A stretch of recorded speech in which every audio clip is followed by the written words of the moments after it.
Hello everyone, Assalamu alaikum. Myself Shati Shikdar and welcome to my another video. বিশ্বের যে প্রান্তে বসে আজকে আমার এই ভিডিওটা দেখছেন না কেন, সবাইকে জানাই আন্তরিক শুভেচ্ছা এবং অভিনন্দন। সো সবাই কেমন আছেন? আশা করি সবাই ভালো আছেন। আল্লাহর রহমতে আমিও ভালো আছি। বরাবরের মতো নতুন আরও একটা ভিডিও নিয়ে আমি আপনাদের সাথে চলে এসেছি। তো আজকে হলো ঈদ, তো ঈদের ব্লগ নিয়ে আপনাদের সাথে চলে এসেছি। ঈদের সারা দিন কি করলাম তো সেটাই আপনাদের সাথে আজকে শেয়ার করব। তো এইতে চাঁদ রাত থেকে আমি আপনাদের সাথে ভিডিওটা শেয়ার করছি। চাঁদ রাতে আমি সকালের জন্য নাস্তাটা বানিয়ে তারপর রেখে দিয়েছি, যেহেতু সকালে উঠে যেন কোনো ঝামেলা না হয়। তো এই তো আজকে সেমাই রান্না করেছি আর হলো ফেনি রান্না করেছিলাম, তো সেগুলোই আপনাদের সাথে একটু শেয়ার করছি। তো আপনাদের ঈদ কেমন কাটলো সবার, তো অবশ্যই সেটা একটু কমেন্টস বক্সে জানিয়ে যাবেন। সবাইকে আবারও আমার পক্ষ থেকে ঈদ মোবারক।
এই তো আমার সেমাই রান্না করা শেষ। তো এখন রাতে ঘুমিয়ে পড়বো খুব তাড়াতাড়ি, সকালে উঠে আবার রান্না বান্না করব। তো সকালে উঠে কি রান্না করব সেটা আপনার সাথে কন্টিনিউ করব। তো ফিরে আসছি সকালবেলায়।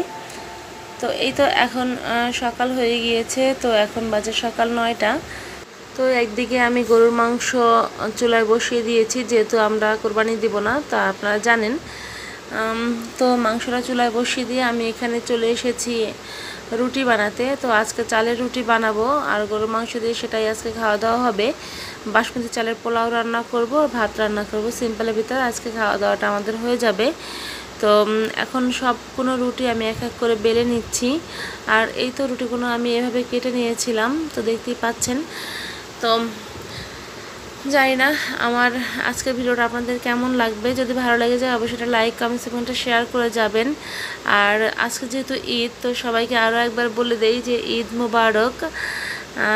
আপনাদের ঈদ ভালো কাটুক, সারাটা দিন বন্ধু প্রিয়জনের সাথে খুব আনন্দে কাটুক। তো এই তো আমার রুটি বানানো শেষ, তো এখন আমি এগুলোকে ভাজতে চলে এসেছি। তো এক এক করে ভেজে নিচ্ছি, যেহেতু এতটা পরিমাণে গরম রান্নাঘরে একেবারেই দাঁড়ানো যাচ্ছিল না। তারপরও চেষ্টা করছিলাম যে ছোট ছোট কিছু ক্লিপ নিয়ে রেখেছি যেটা আপনাদের সাথে শেয়ার করব।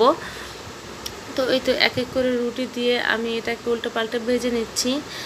তো প্রচণ্ড গরমের কারণে অনেক কিছুই আপনাদের সাথে শেয়ার করতে পারিনি। তো কিছু কিছু জিনিস শেয়ার করেছি, আশা করি ভিডিওটা আপনাদের ভালো লাগবে। তো রুটি ভাজা শেষ, এখন আমি চলে এসেছি বাসমতি চালের পোলাও রান্না করতে। তো আমি অন্য চুলায় মানে রাইস কুকারে বাসমতি চালটা সেদ্ধ করে নিয়েছি, আর এদিকে এখন পেঁয়াজ মশলা দিয়ে এটাকে ভেজে তারপর বাসমতি চালের পোলাওটা রান্না করে নিব। তো এই তো আপনারা দেখতেই পাচ্ছেন, এখানে আমি এলাচ আর ছালের টুকরো দিয়ে ভেজে নিয়েছি। তারপরে এখানে পেঁয়াজ কুচি দিয়েছি হাফ কাপ পরিমাণ। তো এটা যখন এরকম লাল রঙের হয়ে যাবে ভাজতে ভাজতে, তখন আমার এই যে রান্না করা বাসমতি চালটা মানে যেটা আমি সেদ্ধ করে রেখেছিলাম সেটা দিয়ে ভালো করে নাড়বো। আর এর ভিতরে আমি এক টুকরা আদা বাটা দিয়েছিলাম। তো এই তো এখন এটাকে ভালো করে নেড়ে নিব। তো রান্না বান্না শেষে একটা সময় আমার মনে পড়ে গেল যে বাসায় আলু বোখারা আছে। তো এখানে এসে আলু বোখারাগুলো আমি এটার ভিতর দিয়ে দিয়েছি, যেহেতু আলু বোখারাটা খেতে আমার কাছে খুবই ভালো লাগে। জানি না কার কাছে কেমন লাগে, আমার কাছে খুবই ভালো লাগে, তার জন্য এই যে আলু বোখারাটা এখন দিয়ে দিয়েছি। তো এই তো আমার রান্না বান্না আজকের সিম্পলের ভিতরে।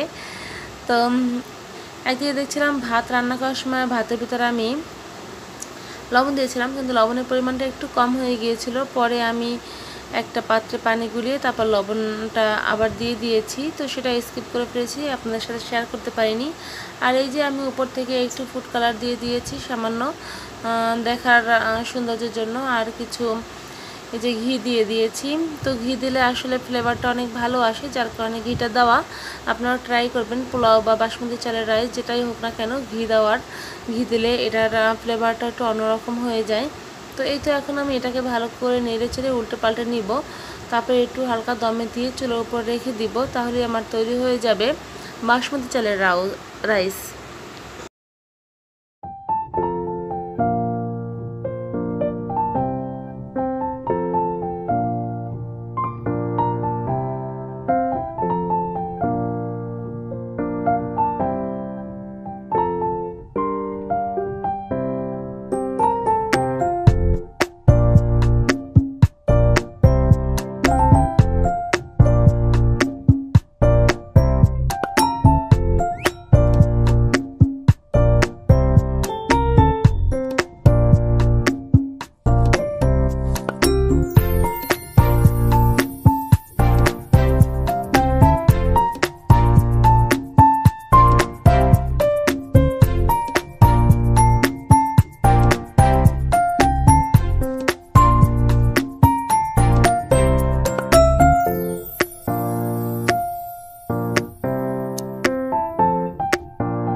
এখন ব্যালেন্ডারের জারে আমি একটা স্পেশাল মশলা তৈরি করে নিয়েছি, যেটা আমি সবসময় বাসায় তৈরি করে থাকি।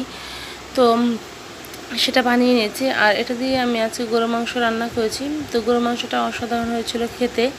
তো আপনারা চাইলে বাসায় এরকম গরম মশলা তৈরি করতে পারেন। তো আমার হাতের কাছে বাসায় যে ধরনের শুকনো মশলাগুলো ছিল সেগুলো দিয়ে আমি গরম মশলা তৈরি করেছি। তো এই তো আমার গরু মাংস রান্নাও ডান।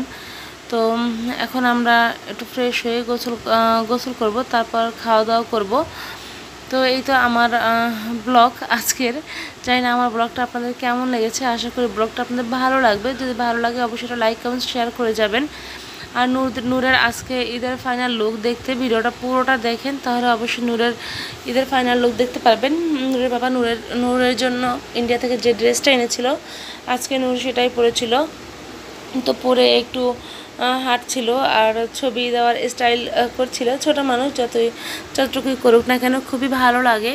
তো এই তো এখন আমাদের খাওয়ার সময় চলে এসেছে, তো এখন আমরা খাওয়া দাওয়া করব। তো খাওয়া দাওয়া করতে করতে একদিক থেকে আপনাদের কাছ থেকে বিদায় নিয়ে নিচ্ছি যাই।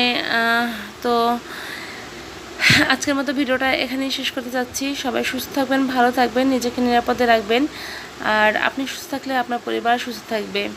তো আল্লাহ হাফেজ, আসসালামু আলাইকুম।